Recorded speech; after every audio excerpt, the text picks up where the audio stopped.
Okay, so I've installed this new keypad on the outside of our demo trailer. It is not weather resistant, but this is only a demo trailer, so that's why it's on the outside for ease of use. So I'm going to enter user 2525 that I created and password 5252.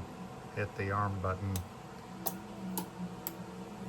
and the system is armed.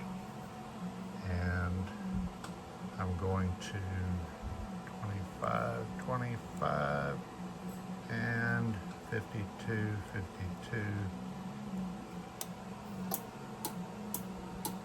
and it flashed the lights to let us know that it was disarmed. I also didn't want to set it off because the siren is rather loud. So just showing you how this thing works. And inside our demo trailer, it is a hot and ugly mess.